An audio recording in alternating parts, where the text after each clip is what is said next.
of Labor at the Executive Office of Labor and Workforce Development. I'm going to introduce the Secretary in a moment. We want to thank all of you for joining us. We're really excited about this major grant announcement this morning. I just wanted to go over a couple housekeeping items and we'll dive right into it.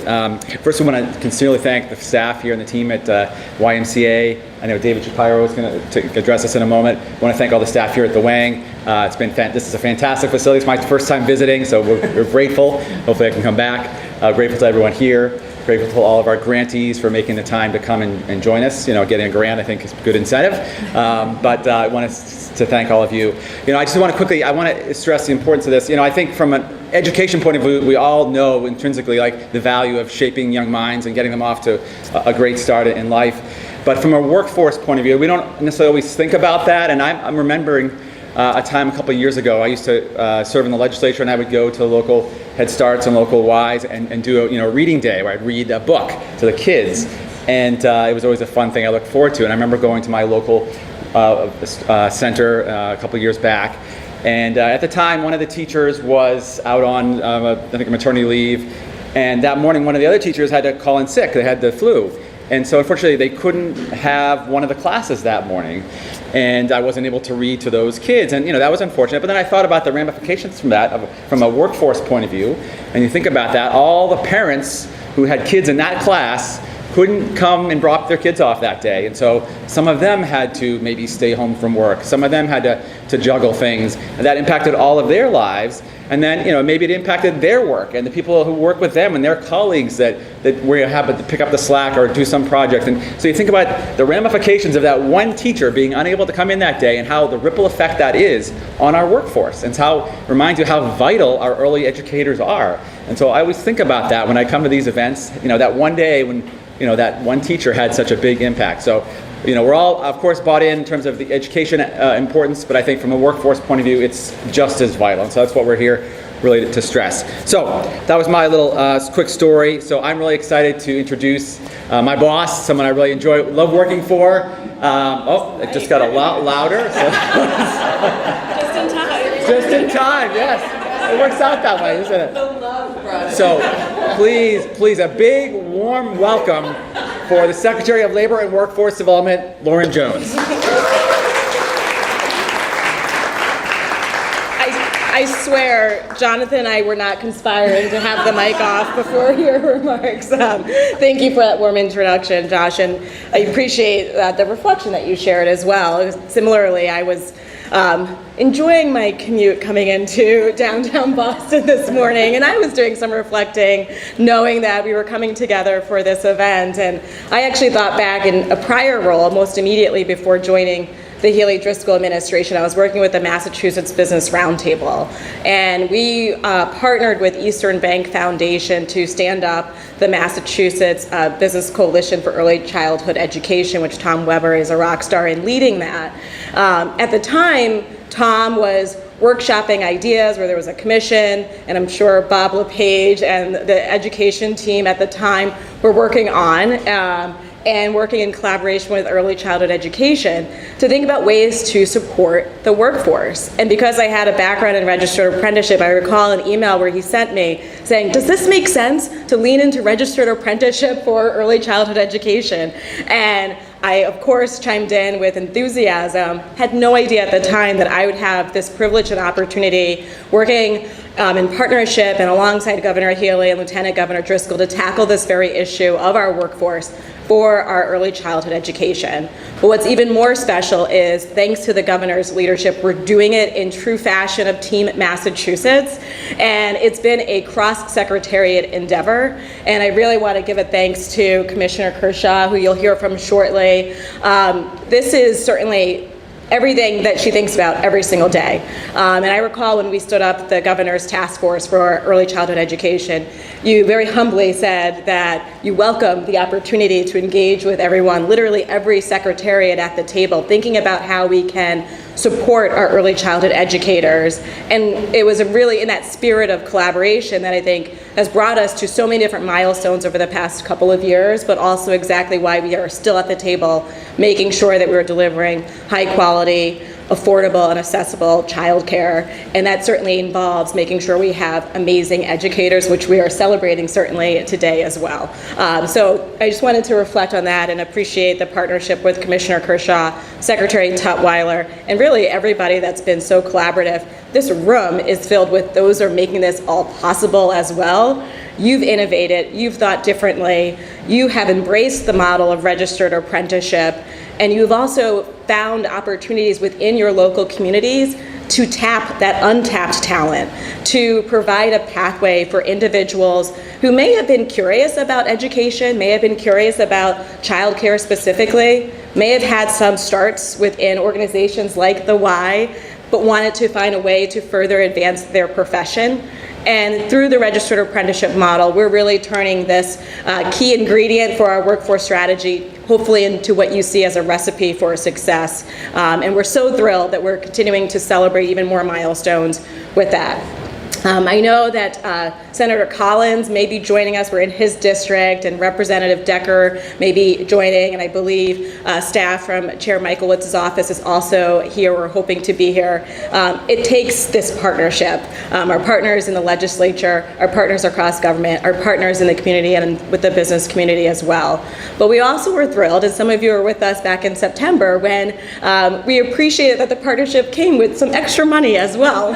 And we were so thrilled to be able to receive $5 million in federal infrastructure, federal support to build the infrastructure that we know we need for early childhood education. And fast forward, we put an RFP out. We are so thrilled to be able to celebrate the grantees that are making even more impact into this work, which brings me to why we're all here today. I'm so excited that we are able to celebrate that the Healey-Driscoll administration is awarding the first of our early childhood education specific grants through our GROW program, and that's $1.8 million in GROW apprenticeship grants.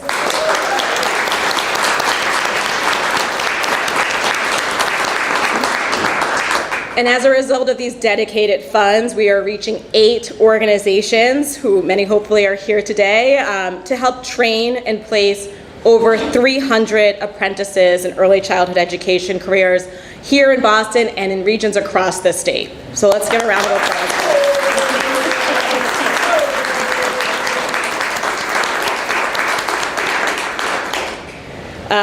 We know that our registered apprenticeship model is proven. It's seen as successful. We have seen the success in early childhood education, and we're so excited to be able to tap into this new resource, to have more intentionality, working with great partners like those here today to create more scale, to create more impact, reaching 300 more individuals who are going to be part of our education workforce, the amazing people that are going to be preparing our youngest learners, and also supporting that infrastructure that we need so more individuals can jump back into the workforce or not have the disruptions that we know that Josh highlighted in his remarks.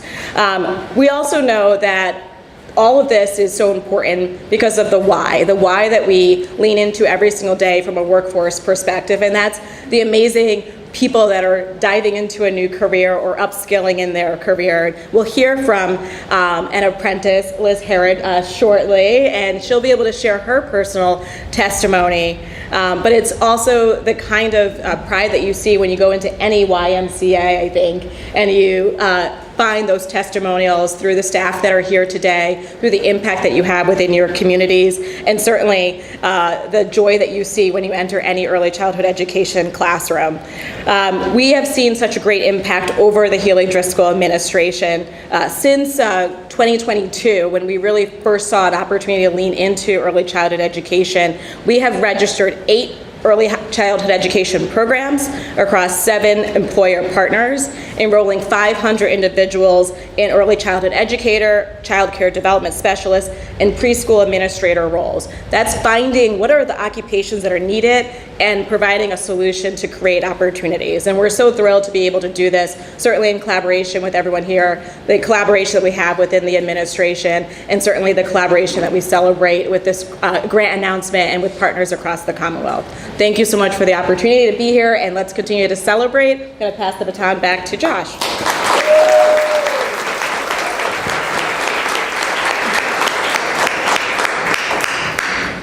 All right.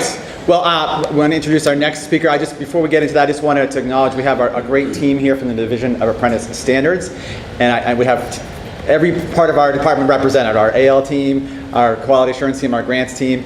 So, can I have everybody just stand up quickly and just so we can acknowledge and thank all of you?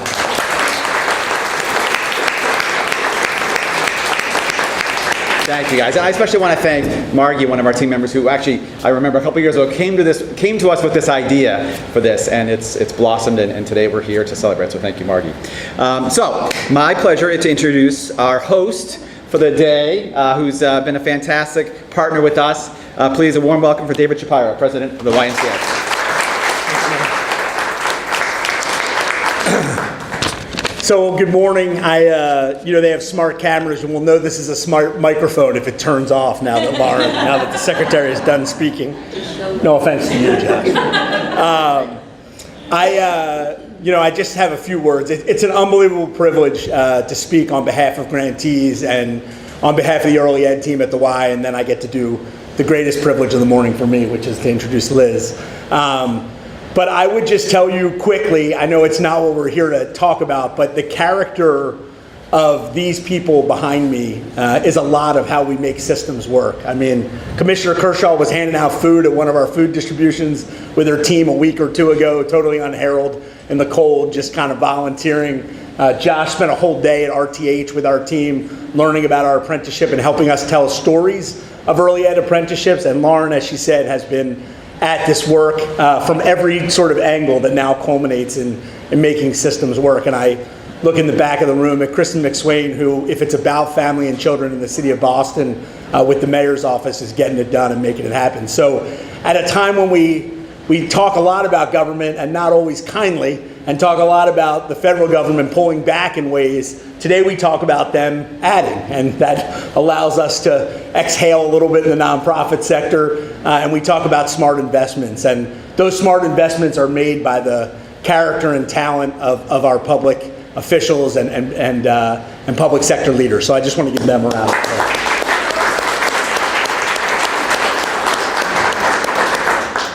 And then the only couple things I'd say before turning it over to Liz is that one of the things I think that the administration has really done, which I know those of us who are grantees in this room feel really fortunate for, but it's also just smart policy and smart economic decisions, which is that, we conjure an image, right? When we think about apprenticeships, we think about the trades. We think about folks that do unbelievable work with their hands and trained to do unbelievably technical work. The flip side of that is that we don't always have the immense respect, appreciation, and admiration that we should for folks in the human services who do the unbelievably technical work of the messiness and development of humans, which is some of the hardest work on earth. Yeah, you can clap for that.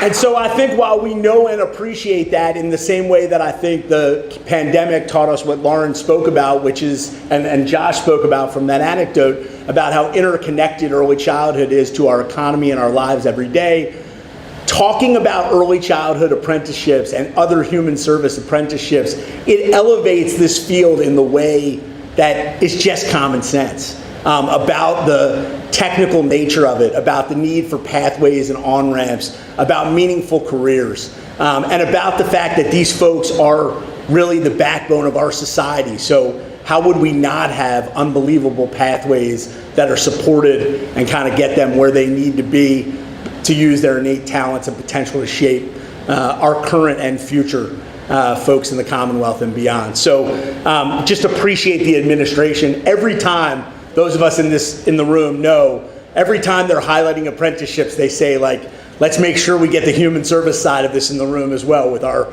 welders and our plumbers and everybody else, to show what fully is making this economy work. And so, with that, I would just say, this is something we started on this journey, and I'm sure others in the room 2 or 3 years ago. We've cracked the milestone of 100 apprentices going through this program. Yeah, thank you.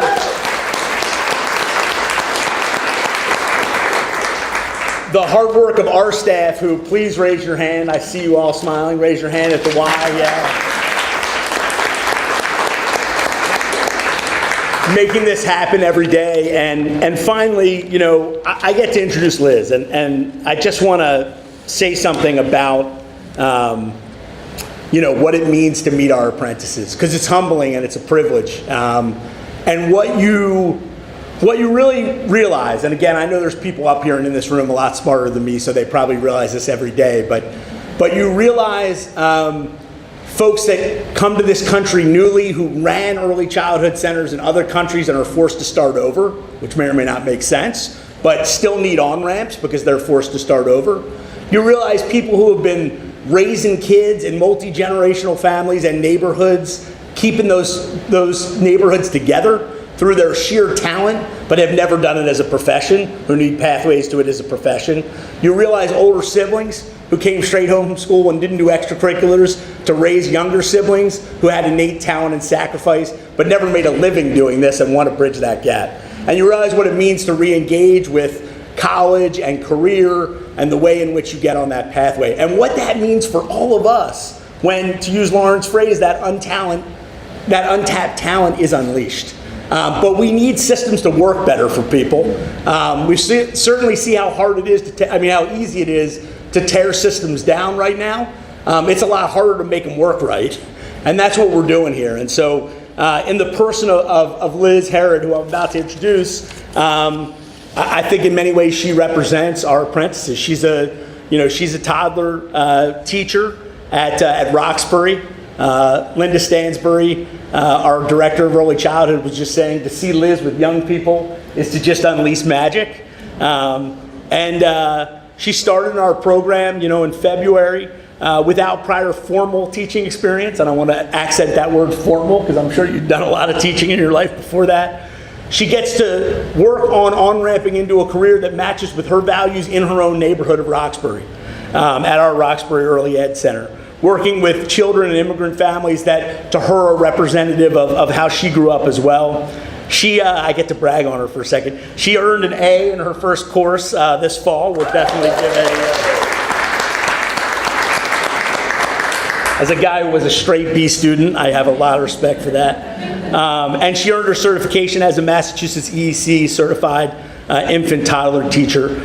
She's currently thriving at Roxbury, and she just receives high praise from all of the team members there, and I think represents the power and potential of early ed apprenticeship. So we're proud to have Liz Herod come on up and speak.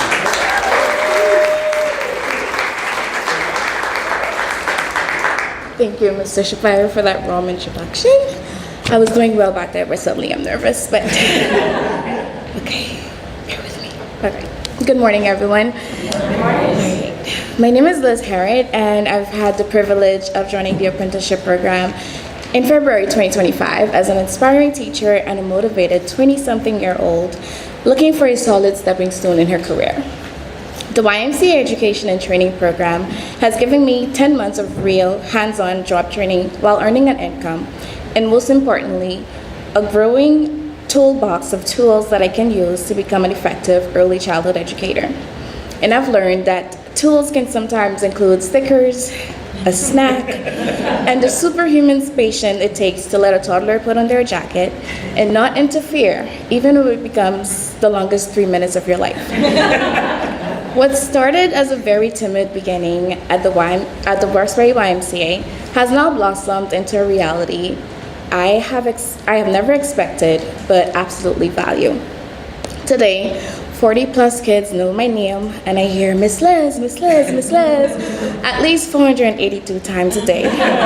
The hug bombs I receive in the morning, the imaginary boo-boos I kiss, the sick baby dolls we bring to the office, and the giant Magnetar castle we build every day has given me access to help shape, hold, and scaffold the most important and fundamental years of the children I care for, and it is deeply meaningful work. And I want to pause here to say that I am just one example standing here before you. There are many of us whose careers, confidence, and futures are being shaped through this pathway. In a field where strong early educators are needed more than ever, this apprenticeship program is creating a prepared workforce where our communities can benefit from. For many people, a career in early education can feel financially or logistically out of reach This apprenticeship removed this barrier for me, and it can do so for others, and opened a door that would have been much harder to walk through otherwise. The program has also given me the opportunity to earn college credits in child growth and development, where I recently passed my course with an A, and I recently received my teaching certificate from the EEC. I've also had the chance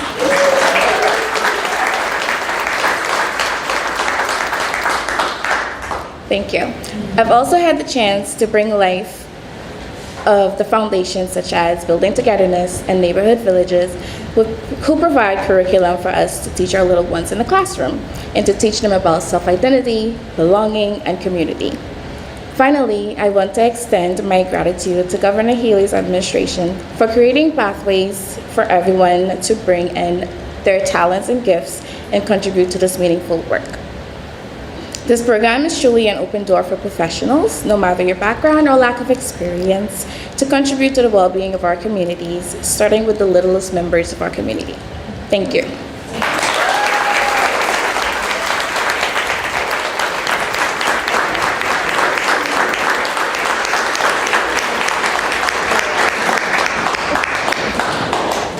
That was tough. That was great. It's tough to follow in your footsteps. Sorry. So Liz mentioned Team Massachusetts, and the Secretary mentioned that as well. I have my Team Massachusetts wristband on today, and I think that's very appropriate, given the partnership that we have here today. Before I introduce our next speaker, I just want to reiterate, the Secretary mentioned this already, but we're really grateful to our partners in the legislature. As a former legislator, I specifically want to call out our friends in the legislature. Today we're able to give out fundings thanks to our partnership with the USDOL, but it's because of the state legislature and the funding that we receive from them that we're able to do this on a daily basis. So really grateful to, especially to your local legislators. I know Senator Collins, Representative Michaelwitz, and I believe we had some other legislators that were going to join us as well. Please thank them when you see them. They're making this possible. So without their support, we wouldn't be able to do this. So especially your team here and the entire legislature. So grateful to them. Governor Healey is big on Team Massachusetts. We've already gotten that vibe. And there's no silos here in Team Massachusetts in the Healey-Driscoll administration. And one of the things that's been great is to have our Division of Apprentice Standards and our team at the Labor Department work with our friends over in early childhood education. And just as we think about apprenticeship every day, they think about early education every day. And so really excited to welcome and to have a big round of applause for Commissioner Amy Kershaw. Thanks so much, Josh, and I just want to start, Liz, by saying thank you so much for your comments and representing the work of early educators across the Commonwealth. So growing young minds, preparing them for school, helping their families pursue their economic mobility goals. What work could be more important than that? So we do think about early education and care all the time, and very excited to be here with Secretary Jones and the Division of Apprenticeship Standards, and Josh, we're so grateful for the partnership, and with our community partners. 3 years ago, we really had no apprenticeships in early education and care. We had a few things that called themselves apprenticeships, but they led to 3 different paths, and they weren't sort of meaningfully connected to each other. And we knew from our experience in the trades that that's not what apprenticeships look like. And we also knew we had a crisis in early education and care, affordability, access, and then it all came down to the workforce.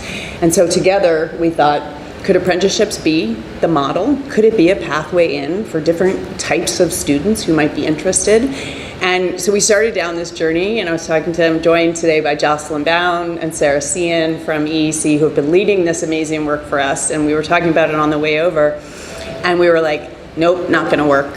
We went back at it, nope, not gonna work, because the traditional model for registered apprenticeships wasn't exactly a fit for early education and care, but boy did we stick with it. And we figured out where the adaptations needed to be in order to make a true registered apprenticeship that would be recognized, that would be rigorous, that would lead to college credits, that would provide multiple entry paths. And we knew we had to adapt it a little bit differently, and that's what we've done in partnership to say, here's how it can work in early childhood. And now it is the fastest growing sector for apprenticeships in Massachusetts. We are leading the...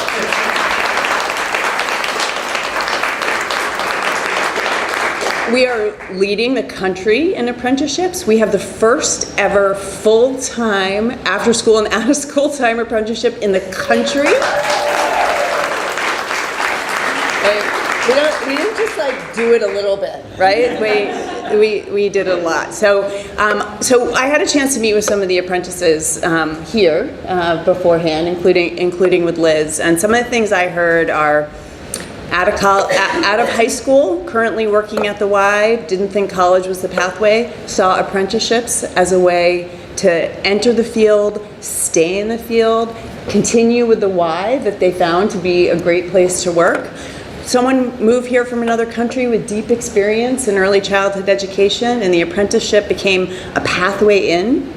We also heard about folks who are going to be using their graduation and the credits that they've had to go on to their further college degrees. Every single one has gotten a promotion since they completed their apprenticeship and went from assistant teachers to teachers. And probably most importantly, we heard from the mentors. You know, one of the challenges in early education and care, and one of the unique adaptations we've created in this model, is that we want to create leadership opportunities for those who are in the classroom now. And so by having mentors to support apprentices like Liz, not only are they learning and applying their skills right in the classroom, but what we heard from the mentors is that they were able to be reflective in their own practice, to grow new leadership skills, and to think about how to grow their own professional pathway as a part of the apprenticeship. So we're helping the apprenticeships, we're helping the classrooms, we're helping the parents, and we're helping the other teachers in the classroom grow their opportunities for leadership. So I think this is really an example of government doing its best thing. We know early childhood, we knew what the crisis and challenge was in the classrooms and for our teachers, and we knew there was a place in state government that knew how to do a registered apprenticeship programs, and together we've come to do something truly innovative for the Commonwealth and for the children and families we are all committed to serving. So I couldn't be more proud of this work, more grateful for the partnership with our community and for the team at EEC who's helped lead this work. So thank you so much for having me here today and for this work.